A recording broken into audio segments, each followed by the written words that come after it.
The crying came first, sharp, thin, breaking against the silence like glass dropped on stone. It didn't sound like anything alive should sound, not out here, not in the dry morning quiet where wind didn't even bother the dust. The rancher turned, his boots held the ground without noise. He walked toward the sound like he was moving through memory. One step, then the next. Past the rusted gate, past the fence line where no cattle grazed anymore. The post at the corner shook slightly, twine fluttering like a warning. She was there, wrapped in an old feed sack, lashed to the post with baling twine, skin raw where the fabric had rubbed too tight. Her mouth wide, her fists pumping the air. Her face is the color of anger or fear or both. He knelt, hands slow. Her skin was warm, too warm. Her hair is damp with sweat. He reached for her, hesitated, then cut the twine with the knife from his belt. A note was pinned to the sack. He unfolded it. Just one line, written in faded ink. Hold her just one night. The baby wailed louder, almost in protest. He stared at her. Then he lifted her from the post, cradled her against his chest like it was something his arms remembered how to do, even if his mind didn't.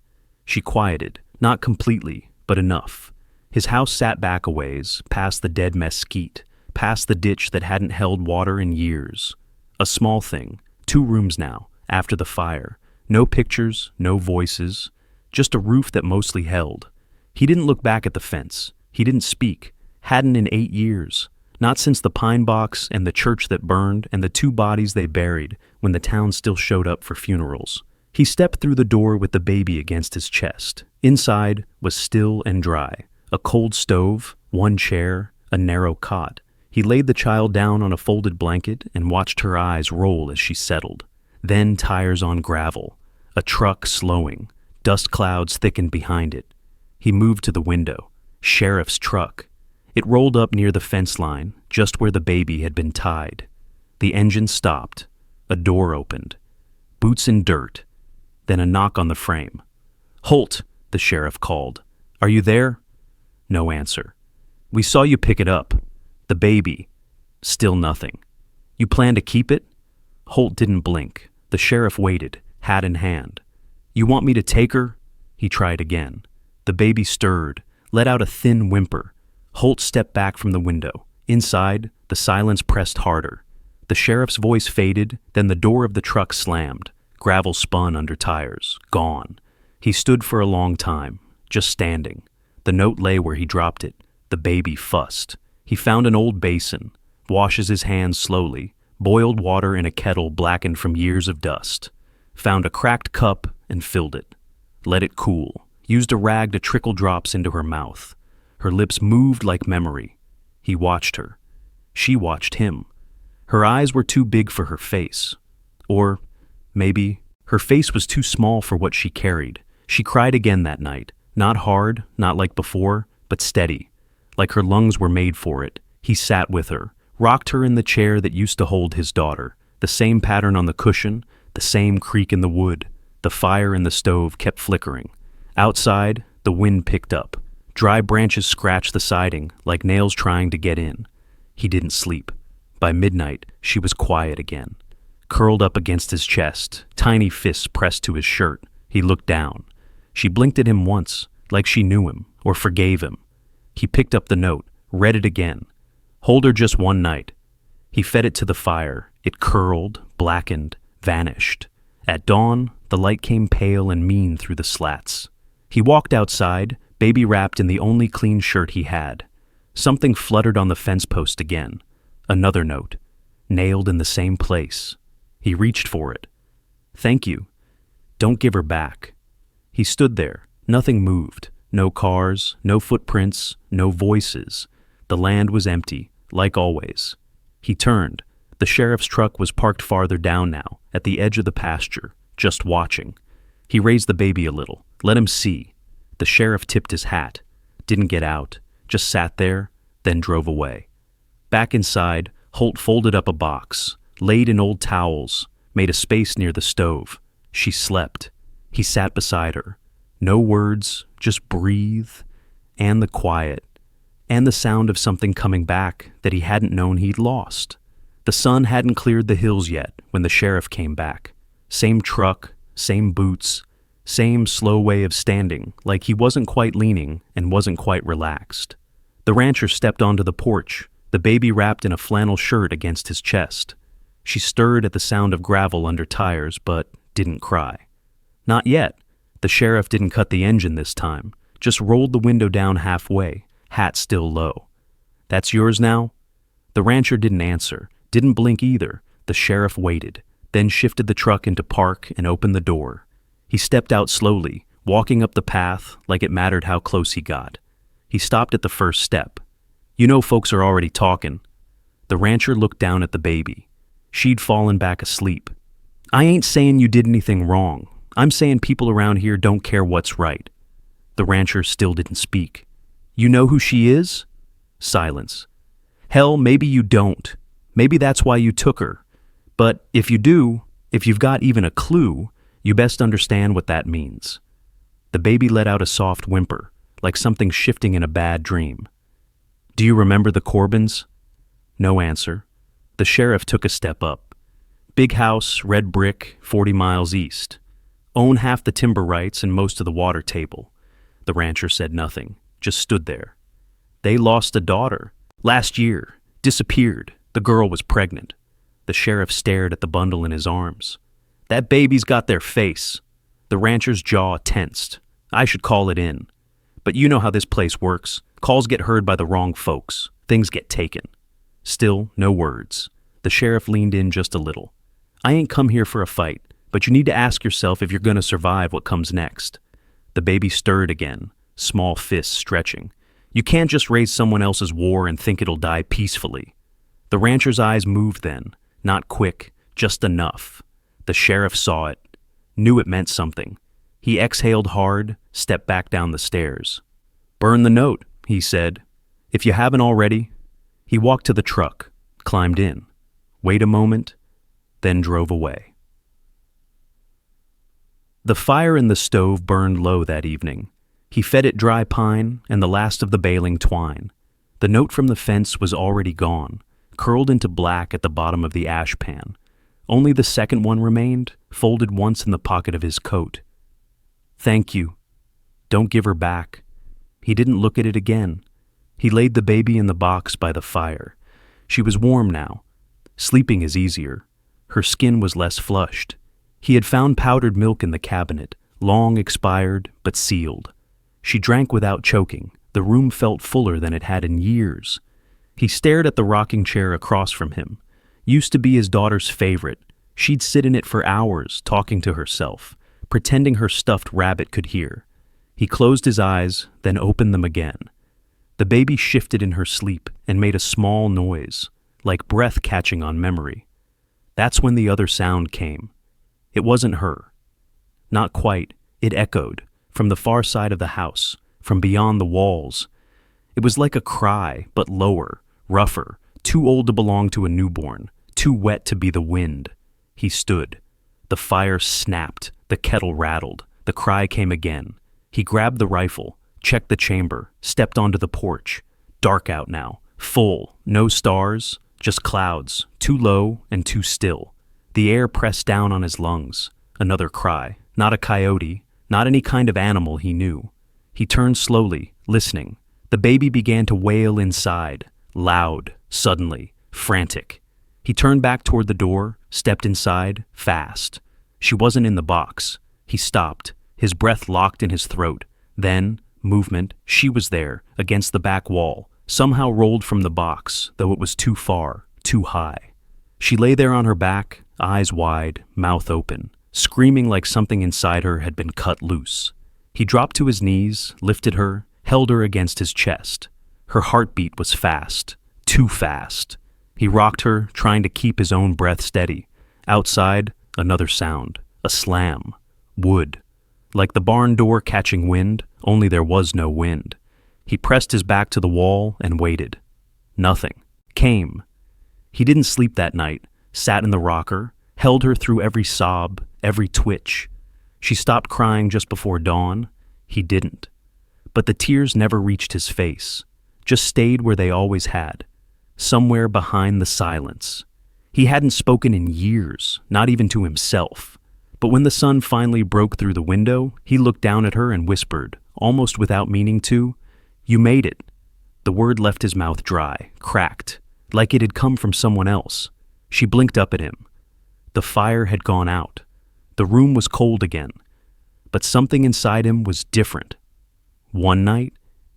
He'd made it one night, but the note was wrong. It wasn't just one, it never was. The sun hadn't cleared the ridge when the sheriff came back. Same truck, same boots, same tired eyes behind a cracked windshield. He didn't honk, just idled at the edge of the fence line, letting the dust settle before he stepped out. The rancher stood on the porch, the baby tucked in a flannel shirt against his chest. She stirred at the sound of the truck, but her eyes stayed shut. The sheriff didn't walk up right away. He leaned on the hood, hat low, arms folded. "That's yours now?" No answer. The rancher's face didn't shift, his boots planted, one hand cupping the back of the baby's head like he'd been born holding something that small. The sheriff pushed off the hood and walked halfway to the porch, stopped at the gate. "You don't say much these days, Holt." "Never did, really, but I need to know if I'm looking at a kidnapping." The rancher didn't move. "She's yours? You found her? Someone drop her off like a sack of corn?" "What?" Silence. The sheriff nodded like he'd expected it. He looked past him to the house, the empty field beyond. "She looks fed, warm, not beat up." The baby made a small noise. The rancher rocked her lightly without thinking. "Corbin's been sniffin'. You know how they are. Got money in every pocket round here, including some of mine. They think the girl's theirs." "Still nothing?" The sheriff scratched his chin. "You remember that girl went missing last spring? 17, pretty, trouble all over her." He watched Holt's eyes, looking for a flicker.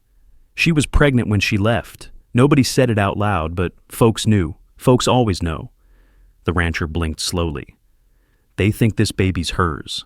I think it's still theirs, even though she never came back." The sheriff took another step forward. "Now you have a Corbin baby and no explanation. You see how that looks from the road?" Still, the rancher said nothing, but his grip on the baby didn't loosen. The sheriff sighed. "Have you ever seen what they do to folks who don't play nice with them?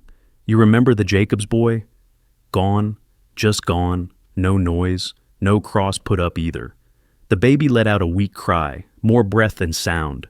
The sheriff stepped back, hands raised. "All right, I ain't here to take her. Just here to give you a warning. You keep her, you make enemies." The rancher looked at him for a long time, not through him, at him, like weighing whether to believe a man who'd once dragged his wife's body out of a burning room. "You burned that note yet?" the sheriff asked. Holt didn't respond, but his jaw shifted. "Good," the sheriff muttered. "No proof. That's something." He turned, walked back to the truck, paused at the door. "I don't want to see your name come up on a list again, not over this." Then he got in, drove off. No lights, no siren, just a long trail of dust curling like smoke behind him.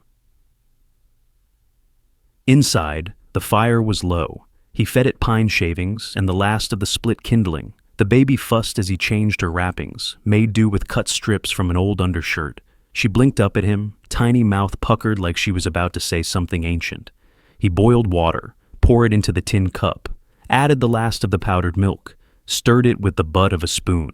She drank like she'd never eaten before. The room still felt half dead, but less so than it had in years. He sat on the floor, back against the wood stove, baby asleep against his shoulder. Then came the sound. Not the wind, a cry from outside, low, deep, throaty, not a coyote, not a calf, not anything that should be out there. He stood, grabbed the rifle, chambered around, moved to the door without sound. Dark had dropped like a blanket. No moon, no stars. The air hung heavy. He stepped onto the porch. Another cry, closer. Then silence. The baby shrieked from inside. He turned, ran back in. She wasn't in the box. He froze. Heart kicked once, hard. Then movement. She was on the floor, across the room, on her back, arms reaching. No way she crawled. Too young, too far. He ran to her, scooped her up. Her skin was colder than before. The stove still burned, but the air was different. He rocked her fast, almost shaking. Her mouth opened again, silent this time, like the scream had broken something inside her. Then it came again, from outside. A moan, almost human. He locked the door, bolted the windows, held her to his chest. They sat like that until morning. He didn't sleep. She didn't cry again. When the sun came up, he laid her in the box. She curled naturally. He stood over her, hands shaking, mind blank. Then he whispered, just 2 words. "You're safe." The sound surprised even him. His voice cracked like rust on a hinge. She stirred, eyes opened. She didn't cry. He sat in the rocker beside her, the same one his daughter used to beg him to push, the same one his wife died in, wrapped in quilts, whispering she was cold even when the fire blazed. He sat there all day. The wind picked up again. No more sounds from outside. He waited, but nothing else came. He walked into town just after sunrise, the baby wrapped tight to his chest, tucked into his old canvas coat like she'd always belonged there. The wind had teeth, but she was quiet, pressed against him like silence could keep her warm. Main Street was already half alive. Hardware truck unloading crates, the gas station lights humming, and the diner windows fogged from bacon grease and breath. Heads turned as soon as he crossed the sidewalk. They knew him. They hadn't seen him in years. He'd stopped coming after the funeral. No more supply runs. No more polite hellos.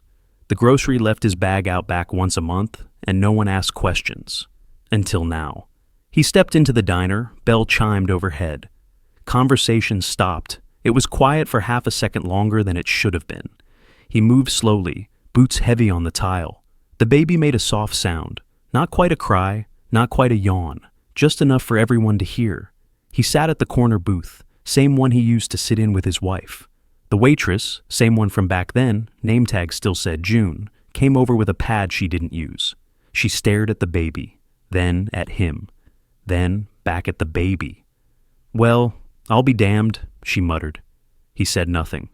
June leaned in a little. Her voice dropped low. "Is that a birthmark?"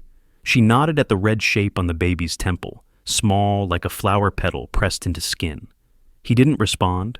June straightened up, tapping the pad against her hand. "That looks like a Corbin baby." Someone at the counter said, "What?" She didn't look back. "You heard me," she said. "That mark. All the Corbin kids had it. Every one of them." The baby stirred. Her fingers curled into his shirt. June lowered her voice again. "You know what happens to people who cross that family?" Still, the rancher didn't speak. "You know what happened to my cousin? Married to them. He disappeared 6 years in." June's eyes locked on his. "You sure you want to be seen with her in daylight?"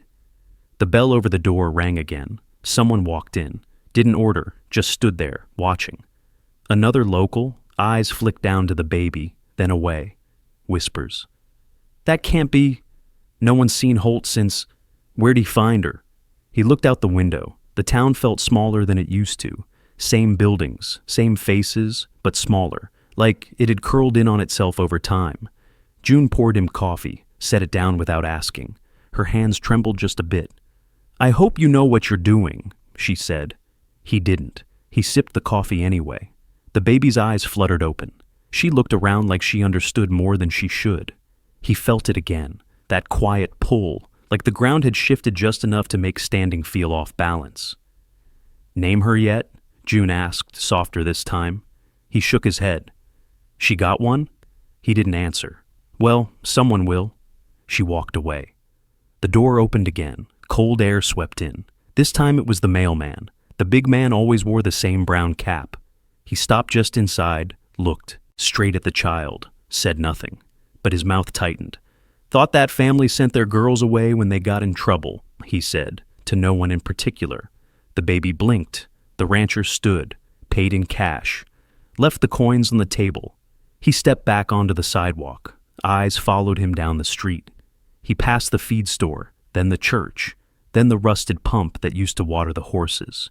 He walked behind the grocery, knocked twice on the back door. Old man Brill opened it. His eyes dropped to the bundle in the coat. "Does she eat yet?" The rancher nodded. Brill pointed inside. "I got powdered.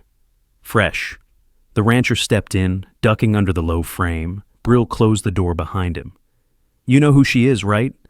Silence. Brill didn't push, just handed over a canister, wrapped in paper.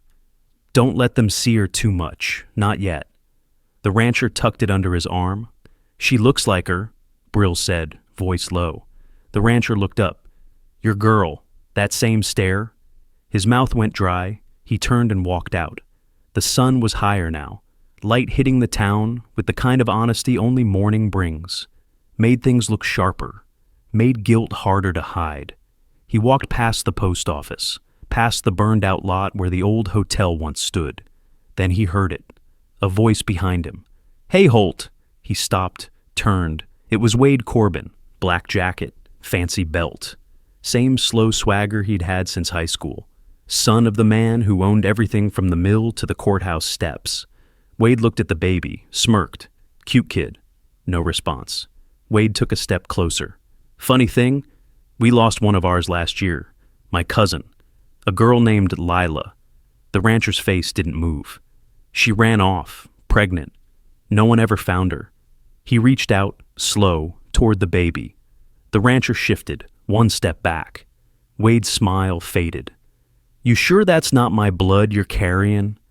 The baby let out a soft cry. Wade's eyes narrowed. You walk her through town like she's yours. People are gonna talk. Gonna ask questions. No answer.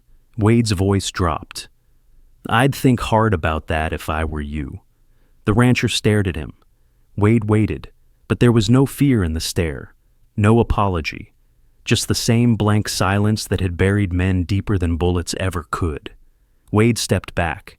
Guess you always were too stupid to know when you're being warned. He walked off, didn't look back. The rancher stood there for a while, the wind lifting dust around his boots. The baby settled again, a small heartbeat against his chest. He looked down at her, whispered a name, barely audible, not his, not Corbin's. One the wind could keep secret. She blinked. He turned and walked home. The sound came low and even. Tires crunching gravel with the weight of something heavy and practiced. No hurry, no pause. A car not afraid of being noticed. The rancher was already on the porch. The baby lay. On a quilt beside him, arms free, eyes open to the blue sky above. She didn't make a sound, just watched the clouds like she understood their movements better than most. The car pulled up just past the fence line. Black, long, too clean for this part of the world. A driver stepped out.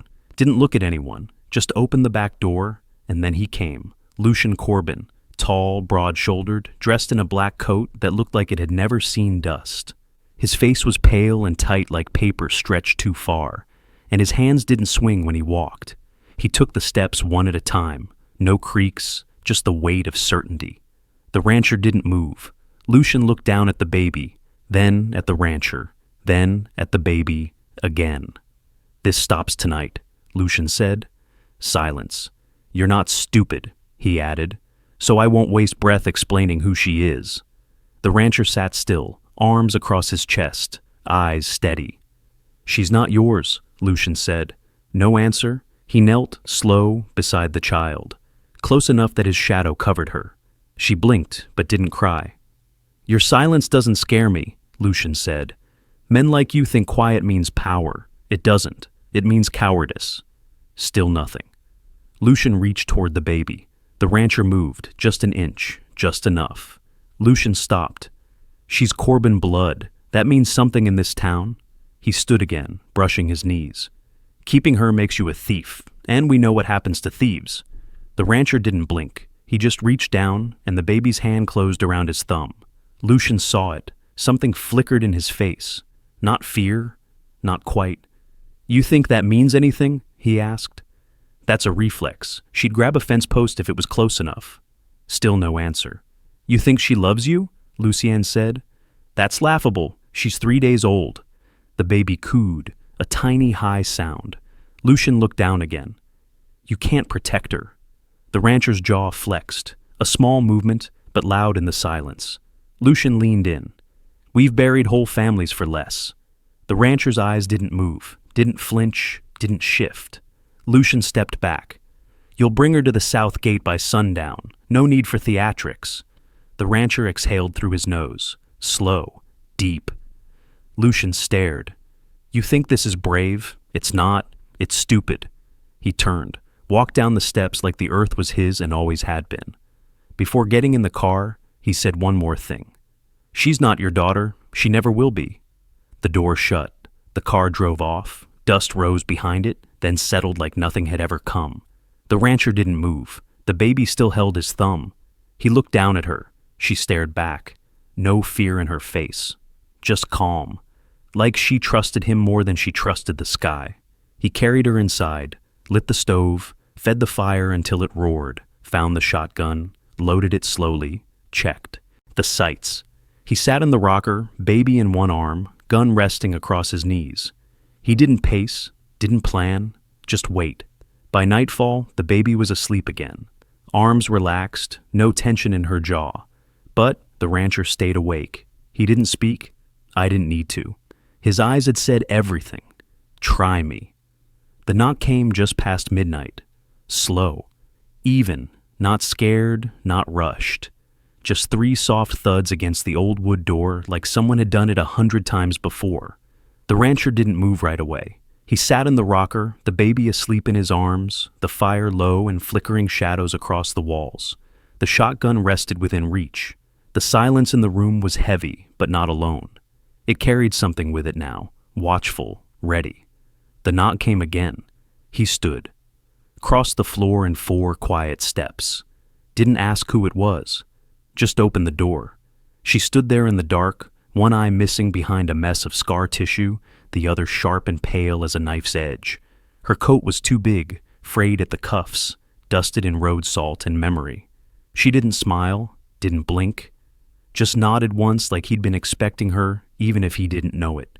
She stepped inside without a word. Boots didn't make a sound on the floor. She saw the baby in his arms, unbuttoned her coat, reached in slow, pulled something out. A badge, old, rusted, dull under the lamplight. No shine left. She set it on the table. He watched. She walked over to him, took the baby without asking, moved like someone who knew how to hold something that small, like her arms remembered. The baby stirred, blinked, and made a soft sound, then stilled. The woman rocked her once, twice, then whispered, "I had a girl too." The rancher's face didn't move, but his hands tightened. She was taken by men like them. She sat down at the table, the badge beside her. The baby is resting against her chest now. "I was a deputy, out near Sycamore Ridge." He stayed standing. "She went missing at 13. I filed reports, traced tire tracks, knocked on every damn door in 3 counties. The fire popped. Neither of them flinched. No one cared. No one listened. They said she probably ran off." She looked at him. "But I knew it was them. They don't like when their boys get told no." The baby let out a breath, like a sigh. "I went after him," the woman said. "I tried to push it up. The chief told me to let it go, then he let me go." She traced the edge of the badge with her thumb. 20 years, no answers. The rancher sat across from her. She nodded toward the baby. "Is she yours?" He didn't answer. "She got that mark. I've seen it before." She leaned back. "You keep her?" He nodded. "You know what that means?" He nodded again. "She doesn't belong to them." He looked her in the eye. "She never did," she said. Silence again. Long, deep. Then her voice came low, almost broken. "Sometimes I think I hear mine in the wind, in the trees, just little echoes, but I never find her." The rancher looked at the badge. "You hold this one tight," the woman said. "They come in suits and trucks and clean boots, but they're still just wolves in barns." She stood. The baby is still in her arms. "She ain't screaming," she said. "That's rare." She rocked her a little. "She feels safe." He stood too. She stepped close, placed the baby back in his arms. "She's got fire in her. You can see it." The rancher looked down at her face. The woman buttoned her coat again, picked up the badge. "She doesn't need a name from them. Let her name find her." He opened the door. She paused at the threshold. "I ain't going far," she said. "You'll need help soon." He nodded once. Then she was gone. No truck, no footsteps on gravel. Just the sound of the wind picking up behind her, and the quiet weight of the badge she left behind on the table. She came back before dawn. Same coat, same silence. same half-shadow moving up the porch steps, like she'd been there in another life. The rancher opened the door before she knocked. She looked at the baby in the sling across his chest, then at him.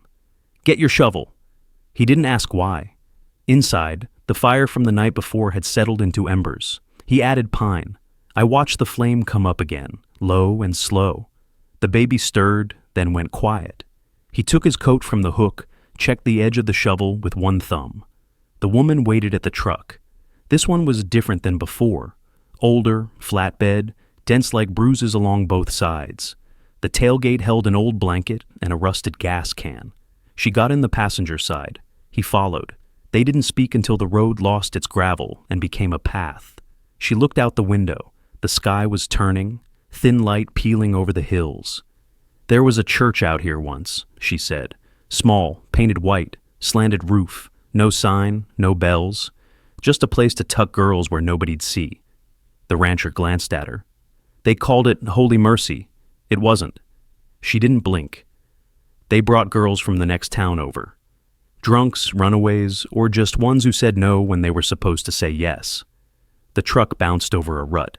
He kept both hands on the wheel.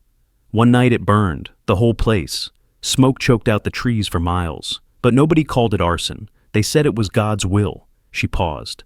"They said 12 girls died, but no one read their names. The road curved, weeds clawed at the sides, birds didn't sing. No headstones, no graves. Just a memory shaped like a question nobody wanted to answer." The rancher slowed, pulled onto a path grown over with thistle and dry stalks. She pointed through the windshield. "Right there, where that shed sits crooked." He cut the engine. The truck stuttered, then stopped. They got out. The wind blew dry and sour, like feed and ash. She walked. Ahead, boots kicking up dirt. "This land's registered to a holding company now, but everyone knows whose name it used to be." She stopped beside the shed. Boards loose, roof bowed. Beyond it, a fence with no gate. They built the barns right on top of it, to hide the memory, to make it feed their animals. He handed her a second shovel. The baby made a small sound. He rested a palm against her back, felt her breath, soft even.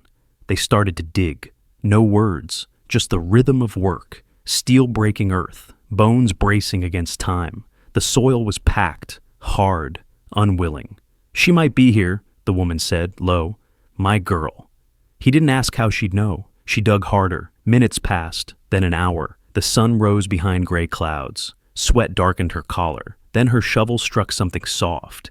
She dropped to her knees, brushed away the dirt with shaking hands. It was lace. Old, yellowed, stained in patches, the corner of a dress, or maybe a sleeve. Tiny buttons still clung to the edge. She held it in her palms like a dying bird. "That's not weather damage," she whispered. "That's ash." The rancher crouched beside her. They dug slower now, clearing a wide space. They didn't find bones, not yet. But they found more lace, a ribbon, a pin, a name stitched faint into one thread, unreadable now. She sat back, breathing heavily. "They said the girls burned inside." She ran her thumb over the fabric. But this wasn't burned. He stood. I looked toward the barns. Something shifted in the wind, like a whisper behind him, not quite language, not quite gone. She stood, lace in hand. They never expected anyone to come looking. The rancher looked at the ground. She folded the fabric, careful, deliberate. "They said my girl ran off, took a boy's truck, never looked back." She met his eyes. But she'd never leave her necklace behind. It was all she had left of her mother. She pulled something from her coat pocket, a chain, broken, tarnished, a charm in the shape of a horse. She wore it every day. It was in the dirt, 6 inches down. The rancher nodded once. She turned slowly, taking in the clearing, the barn, the sun pushing shadows over the fence posts. "She's here," she said, "even if I never dig her up." The wind pressed against them again. He adjusted the sling. The baby shifted but didn't wake. The woman looked down. "She sleeps easily." He nodded. "She knows she's safe." The rancher looked at the lace. She offered it. He took it. Hold it like something sacred. They walked back to the truck. The rancher glanced once more at the barn. The boards looked darker now, as if they'd soaked in the silence. When they reached the truck, she stopped. "Bury it back." He looked at her. "Not to forget," she said, "but to protect." He walked back, pushed the dirt in with slow, steady shovelfuls. Not rushed, not careless. When he was done, the ground looked untouched. But they'd remember. They drove back in silence. The wind behind them, the lace folded tight in his coat pocket, a whisper of truth no fire had erased. The truck hadn't stopped rumbling when the siren flashed once, low and half-hearted, just enough to announce what the dust already told them. The woman stepped out first. The rancher stayed still in the driver's seat, baby asleep across his chest, his hands clenched around the wheel like the past could be driven from if you just didn't let go. The sheriff's truck pulled up behind them, engine running, the door flung open hard. "You two out here digging again?" His voice came out clipped, strained, like he'd practiced sounding casual but couldn't pull it off. The woman leaned against the hood of their truck, arms crossed, jaw locked. "We're just walking," she said. "You're not on a trail. We don't need a trail." The sheriff stepped closer, dust on his boots, sunglasses too dark for the clouded morning. He looked older in the daylight, thinner, less like a man and more like a uniform pretending to hold flesh together. "You think this county wants ghosts?" he asked, voice cold now. "You think it wants headlines?" The woman didn't blink. She pulled something from her coat, the badge. She didn't say a word, just held it out in her palm, rusted and tired like the earth they stood on. The sheriff looked at it, then at her. "I know who you were. I still am." "Not here, you ain't." "Doesn't change the truth." He laughed once, a sound without heat. Then he looked at the rancher who had gotten out of the truck without making a noise. The baby lay against his chest, awake now, staring wide-eyed at the man with the badge and the words that came too loud. The sheriff pointed. "Are you dragging him into this? You think he knows what you're stirring up?" The woman didn't move. The rancher stepped forward, dust crunched beneath his boots. The sheriff turned to face him, ready to bark more, until the rancher opened his mouth. Only one sentence came out. "You buried mine too." The silence that followed wasn't quiet. It cracked. The sheriff's face froze. The woman straightened. The wind blew through the trees, but nobody moved. The rancher didn't say it again. I didn't need to. The weight of it dropped like thunder over the field. The baby didn't cry, just blinked, soft and slow. The woman stepped beside him. "You remember that fire, don't you?" she said. "You filed the report." The sheriff's lips parted, but nothing came. "You signed off on the lightning strike," she said. "But you were there first. You knew there were girls inside." He shook his head slowly. "I didn't. You let them say it was God. You can't prove." "Don't need proof," she said. "I only need the ground to speak." The sheriff stepped back. "They were girls," she said. "Children, locked in a chapel with no exits." The rancher spoke again, quiet, shaky. "My daughter was 7. The woman looked at him, eyes wet but steady. "She had a ribbon in her hair," he said. The sheriff's hand twitched near his belt. Not the gun, just a habit. "She was only at the church for 2 days, the rancher said. The baby stirred again. He bounced her gently. "I told them I didn't want her there. My wife begged me not to send her." He looked at the sheriff. "You said it was safer." The sheriff took off his sunglasses. For the first time, his face looked human, scared. "I didn't know." "You did." The wind blew again, dry and full of dust. The woman stepped forward. "They don't want the truth in this county, but it's here, in the roots, in the place." The sheriff swallowed hard. "What do you want from me?" The rancher didn't answer. The woman did. "Stand down. And if I don't," she held out the badge again. "This land doesn't belong to you anymore." He looked between them, then at the baby. She cooed, one small sound. The sheriff turned, walked back to his truck. He didn't look back. He sat behind the wheel, hands on the steering column, for a long minute. Then he drove off. Slow, no siren this time. They stood in the dust after he left. The baby closed her eyes again. The woman let out a breath like she'd been holding it for 20 years. "You all right?" she asked the rancher.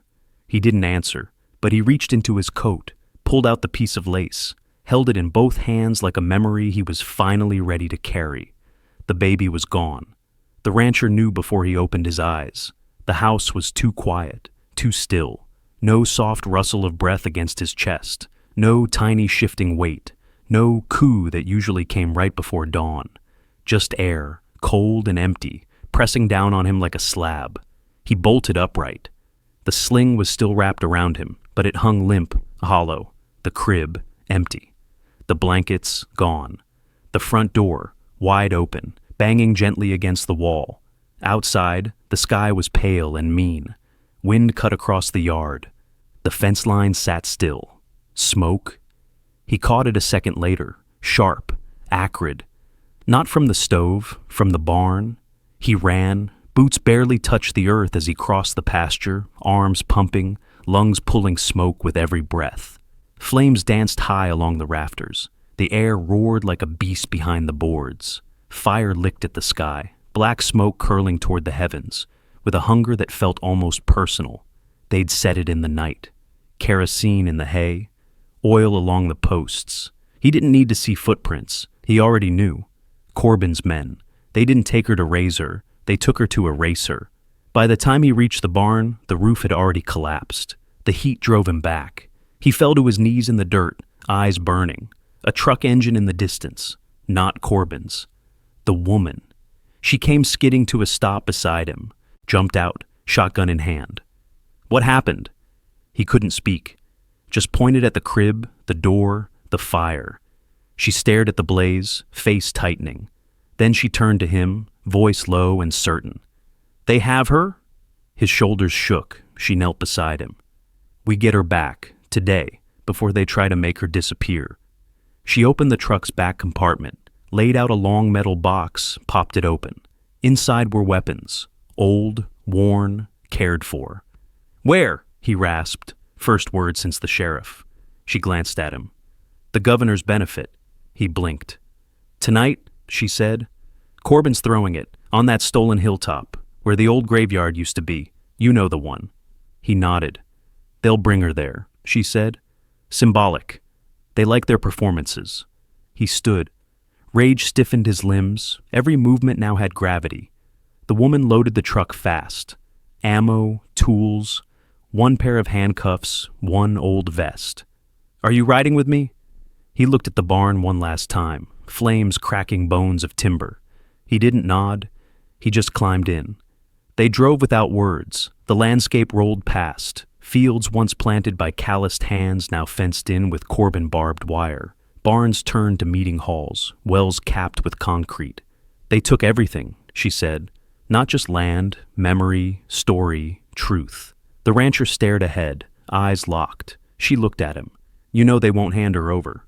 I know. They'll try to make a show of it, smile for the cameras, say she's theirs. He opened the glove box, pulled out the badge she left behind, slid it into his shirt. They forget what pain makes us do, she said. He reached under the seat, found his old revolver. Blood doesn't stay buried, she whispered. They rolled into the valley by noon. Already cars lined the ridge, black SUVs, polished sedans, trucks with chrome grills and fake mud spray. A long white tent fluttered near the edge of the slope. Spotlights set up. Folding chairs in neat rows. A makeshift podium made from old lumber that once belonged to a chapel. He parked behind a stand of trees, hidden. Security stood loose-limbed at the edges. Not cops. Private. The woman pulled binoculars from the glove box. There. He followed her gaze. Near the podium, seated on a chair too big for her frame, wrapped in a red blanket, was the baby. Asleep. Eyes covered with a bonnet. Too clean, too staged. Beside her stood Wade Corbin, suit jacket open, laughing with two men in ties. She's bait, the woman said. For us. He got out of the truck, checked the cylinder. 6 loaded. You sure? He met her eyes. They're not ending it? She nodded. They moved like ghosts, through brush, between trucks, under cables. They reached the back of the tent just as a band started playing soft strings over the speakers. 10 minutes before speeches, she whispered. We go loud? She looked at the baby, number we will be true. The governor stepped onto the platform, smiling, waving. Welcome, he called. to a celebration of heritage, of legacy, of peace. They flanked the crowd, stepping up to the edge of the chairs. Wade spotted them first. His smile faltered. The rancher stepped forward. Slow. Wade reached for something at his hip. The woman's shotgun fired once. The bullet hit the ground in front of Wade's boots. "Try it," she said. Wade froze. The governor turned. "What is this?" The woman walked forward, raising her badge. "I'm here for the child." The governor blinked. "She's under Corbin protection." "She's not Corbin blood." Murmurs in the crowd. "She's stolen." The rancher stepped beside her. She was left to burn. The baby stirred in the chair. Lucian Corbin appeared, slow and cold, from behind the stage. His coat dark as ever, his face unshaken. "You're trespassing," he said. The rancher spoke louder. "You stole my daughter's grave. You buried a fire, but not the truth." Lucian's eyes twitched. The crowd shifted. Press locals. Everyone is watching. "She has no name," Lucian said, "which means she has no claim." "She does now," the woman said. She knelt, lifted the baby. The child opened her eyes, reached up, gripped the woman's collar. "She knows who she belongs to." Lucian stepped forward. "You walk out with her, you die." The rancher raised the revolver. "Then try." Lucian paused. Wade moved. The rancher fired once. Wade dropped, leg hit, screaming. The governor ducked. Panic rippled. The woman ran with the baby toward the trees. The rancher followed. Shots rang out. Wild, missed. Then sirens. Police. Number locals. People from the town. Not Corbin's men. Real folks. Guns raised, holding the line. The rancher and woman reached the truck. She set the baby in the back seat, shielded by her coat. "You all right?"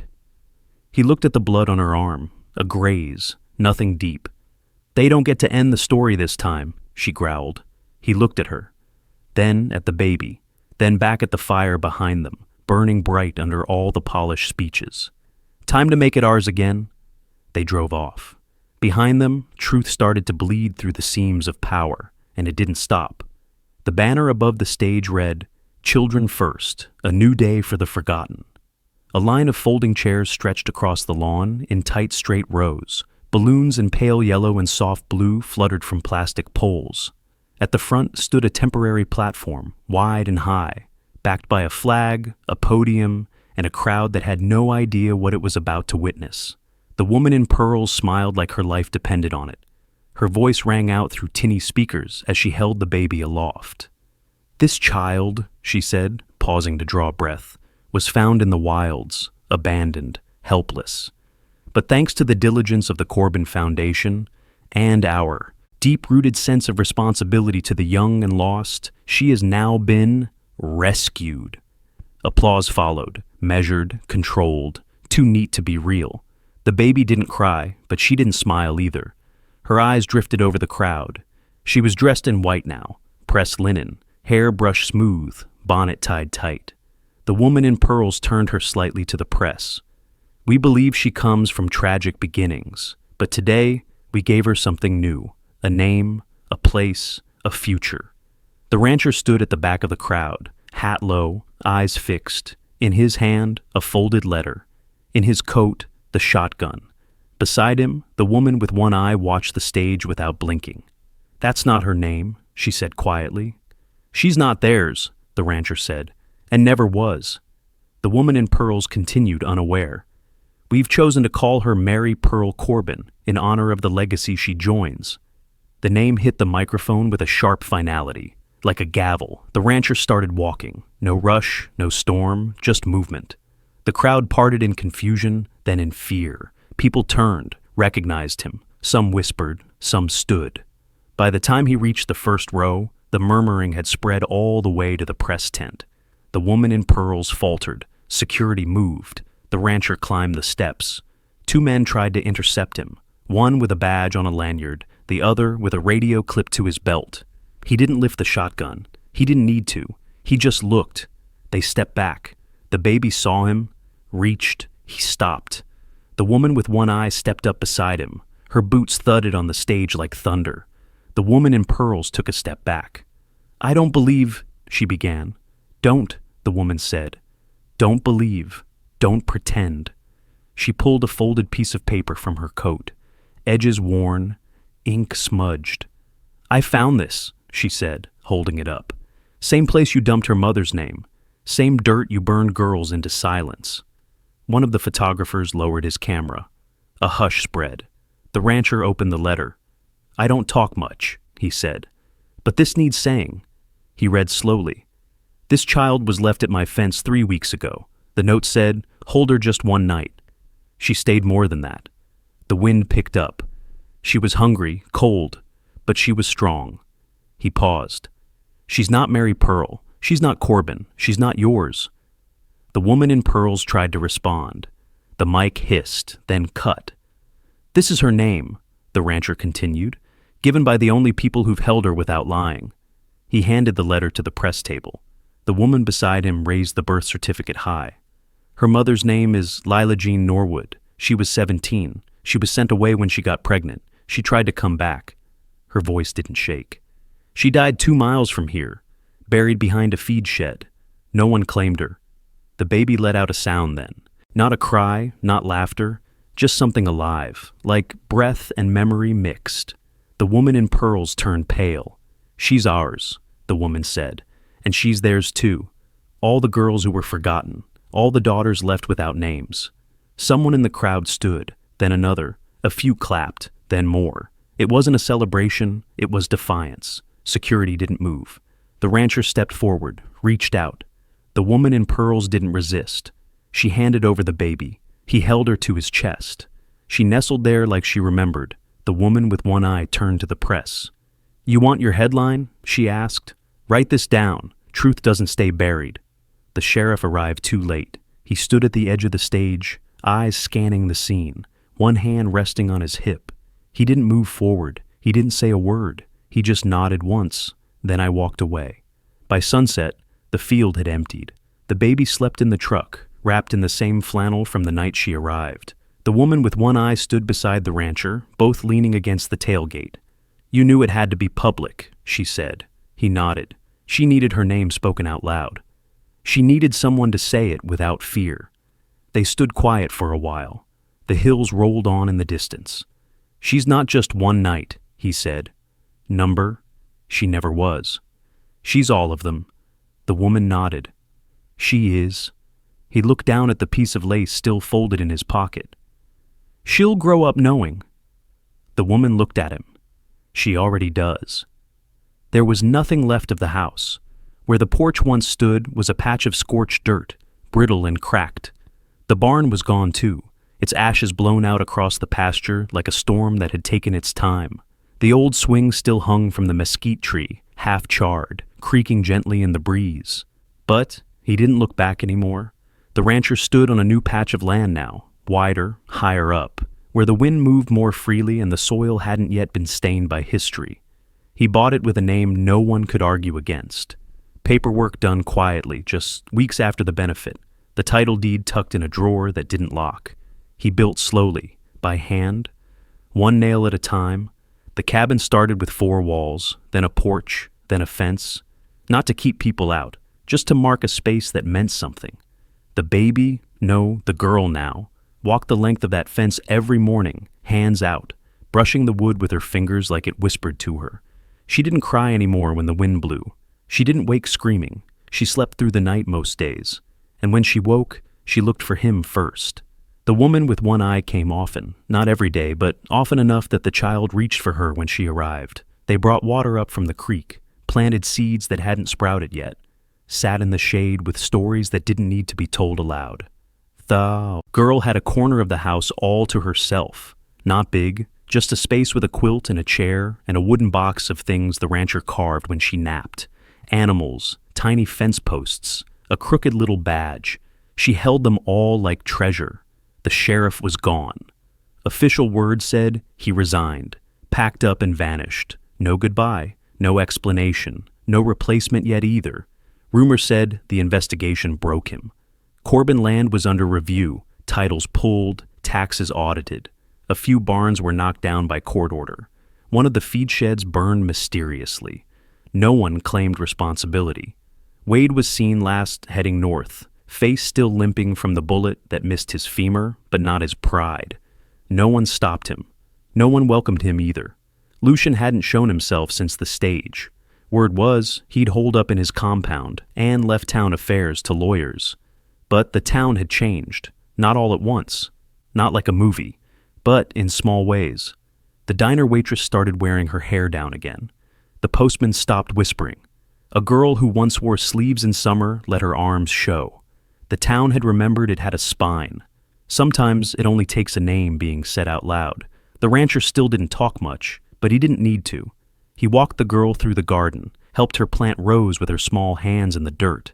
When she fell, he lifted her. When she pointed to things, he nodded. When she babbled, he listened. She spoke sometimes now, just sounds. But they carried weight. Up, she said when she wanted to be held. More, when she wanted the story repeated. No, when the wind blew too hard and made her nervous again. The woman taught her to hold the badge and say, "Safe." The girl liked that one best. She kept the badge under her pillow, beside the tiny horse carved from mesquite wood. At night, the three of them sat on the porch, stars overhead, coyotes sometimes in the far hills. The woman would light a pipe, the rancher would sharpen tools. The girl would fall asleep in the rocker, curled under the flannel he'd wrapped her in the first night they met.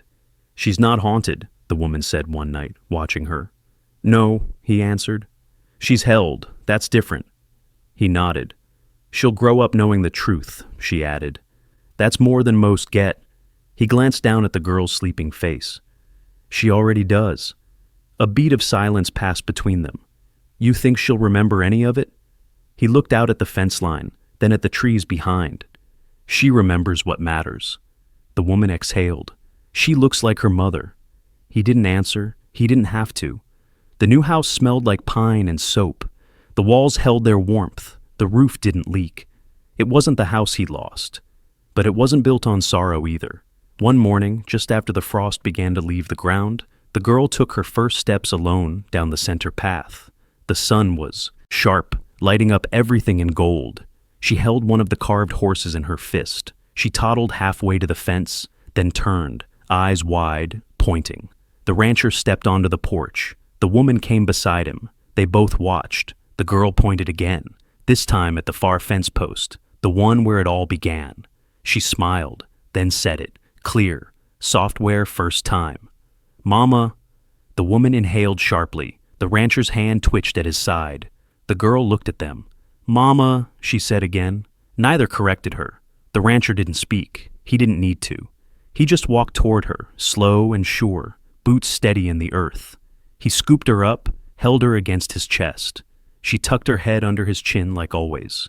The wind came up, not sharp, not cold, just enough to move the grass. The woman walked beside them, one hand resting lightly on the rancher's shoulder. The fence stood quiet. The land held its breath. And the quiet stayed, not empty, not broken, just full, of the kind that lasts.